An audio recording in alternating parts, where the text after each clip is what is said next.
Hi everyone, Rebecca the Frugal Resinista here, and I have a fun little project for us to look at today. This is going to be a way to use your resin art to make an heirloom for your family. Now what I'm using is a bunch of this vintage jewelry. This would be something if you had jewelry passed down or something like that in your family, you could use to remember the person that gave it to you. For this one, I'm just going to use different jewelry that I've found. I have some of my great grandma's broken jewelry, but I try to show you guys ones that are available for sale. And I'm obviously not going to sell the one that I do with my own great grandma's jewelry. But I have all these broken pieces of different things that I have collected as I've done my thrift shopping and things like that. So I'm going to be using different parts of this to show you the concept so that you guys can take it and try it yourself. I also have some different buttons and things that I've picked up along the way that are just really sparkly. So some of those are not vintage, they just look like it. So what I'm going to do is, before I get to that part, I'll show you what I'm using. This is a shadow box that I bought at Walmart. It's actually a broken one, and you can look at their clearance section for things like this.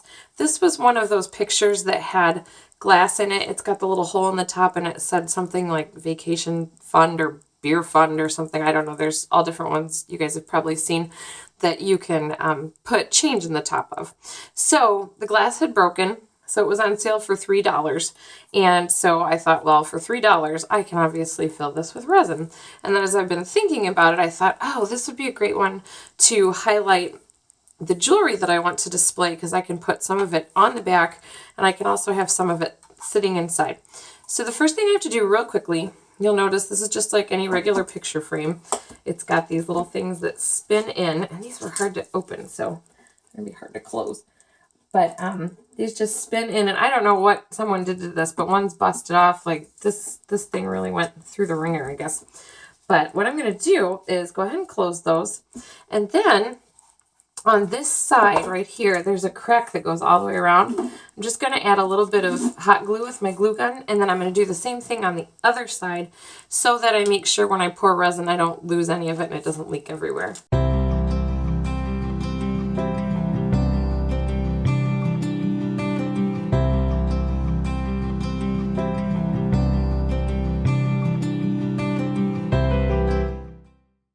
All right, I have that coated pretty well on both sides. I kind of squeezed the glue up underneath those little fasteners so that they would be glued in place, and then went all the way around the inside edge just really thinly, just to make sure that I don't have resin leaking out, because I hate wasting resin. So the next thing I'm going to do is look at the jewels that I have and the different broken pieces and just kind of lay them out so that I get an idea of what I want it to look like, but also so that I know what color of resin I'm going to need to match underneath it.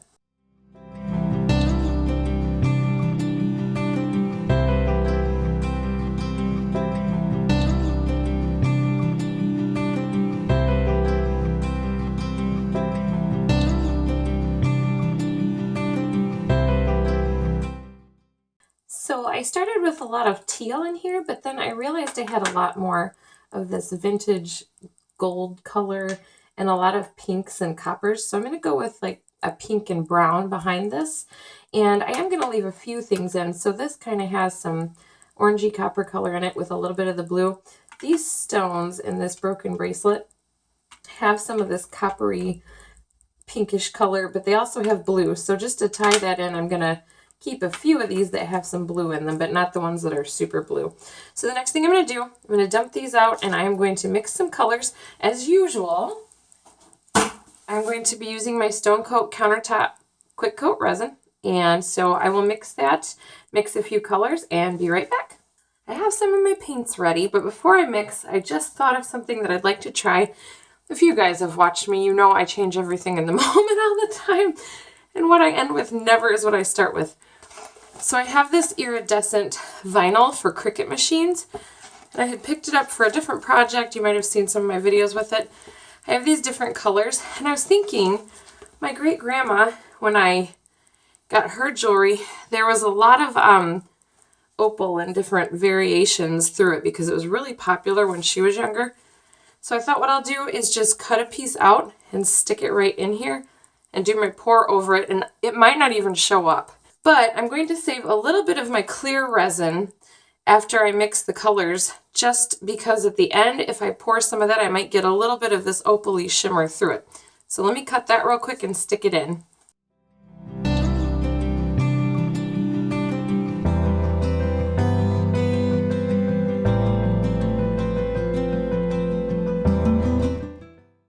My resin is mixed and I'm ready to start pouring. Let me show you real quick what I'm using. Apple Barrel Territorial Beige, that sounds a little threatening. Apple Barrel and Cameo Pink. I am added a little white to this because every time I use this I think, oh, this is a light pink, and then I start to use it and it looks like Pepto-Bismol. So this is mixed with white. Those are both 50 cents from Walmart. Apple Barrel White by itself, and then Ranger Alcohol Ink Mixatives in Rose Gold. Now you guys are probably looking at these like, what on earth? Those are not the right colors. I reuse my cups. I have a bunch of these empty pour cups that I've already used. Now, don't measure like this, because if you're eyeballing to see if you've got the level the same in both, you don't know. But I measure into clear cups that have not been used, and then I just pour paint and resin in and mix them together. I'm also going to use, in addition to the jewelry, this is a mixture of a couple different kinds of stones I had that I just liked, and it's left over. It's the bottom of my little container here, so I'm going to pour some of that in too. And I believe that is it. We will get going, and I'll speed us up.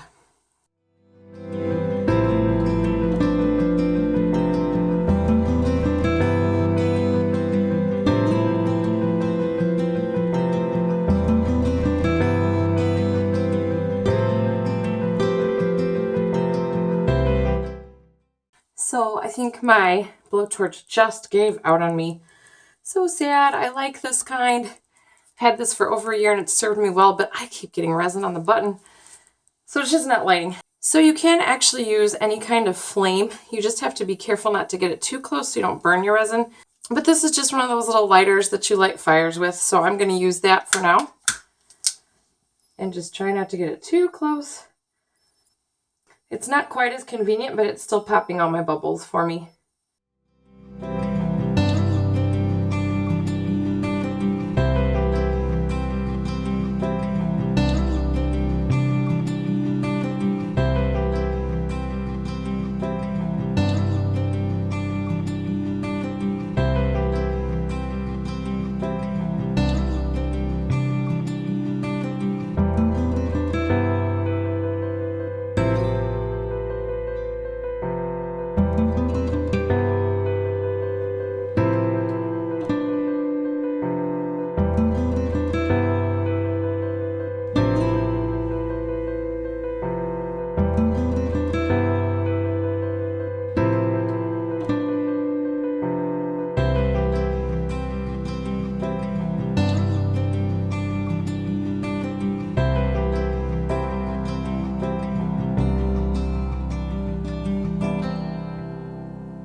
Alright, I'm really happy with this. I added a couple things that I hadn't originally planned on.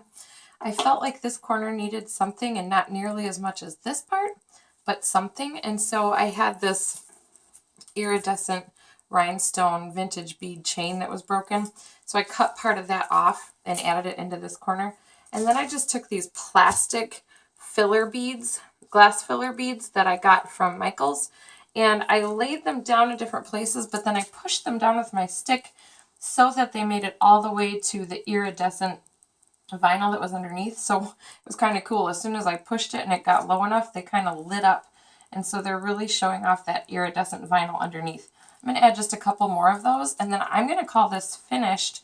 And once it dries, I will give you guys a really good close-up of everything and show you how I hang it.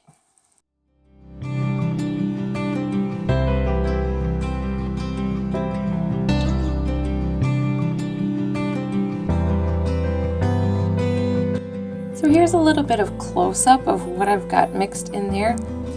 Now this obviously isn't going to be everybody's style, but I think this is a really cool way to turn broken jewelry into art, especially if it is an heirloom or something from your family. Obviously, I'm not going to use jewelry that's not broken. This is just the broken pieces that I have, but I think it turns out pretty cool.